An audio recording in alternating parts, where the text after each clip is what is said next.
But what about everybody else? What about everybody else? I need you to stop for a moment and think, Madam Speaker, how do you prove that you're a U.S. citizen? How do you prove that? How do people who are elderly and have misplaced their most important documents prove that they're a U.S. citizen?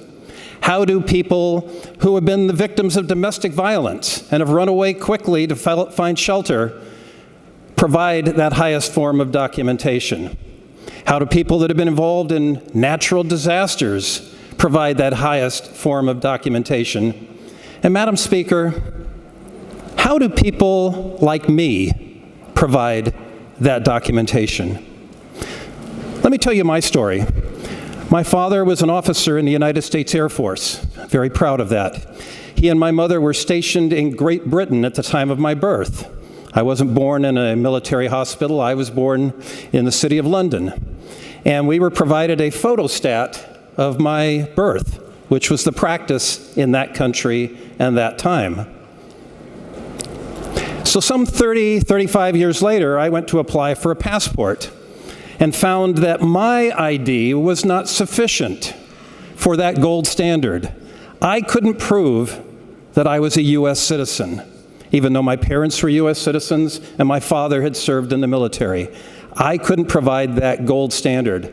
And we were hard-pressed to figure out how I could get a passport, a U.S. passport that I had always thought that I was entitled to. Until my mother reminded us all that she had kept my passport from when I was a newborn and brought to the United States at the age of 9 months. And of course, because you have an old passport, you can get a new passport. My mother had kept my old passport, and I was able to get the gold standard of identification. But what if she hadn't kept that? Where would I be? Where would people be who have lost their documentation, who didn't have appropriate documentation, who were involved in natural disasters, were the victims of domestic violence? Where would those people be if we didn't have an alternative to the Real ID gold standard?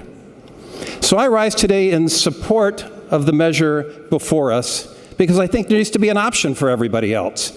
And I think that when people have the privilege of driving, that we can document and we can track and we can verify, that all of us are going to be safer.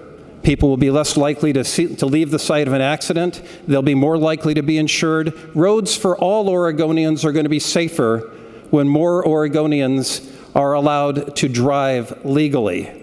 That's what this bill is about, Madam Speaker. And for all of those Oregonians like me, I urge a yes vote.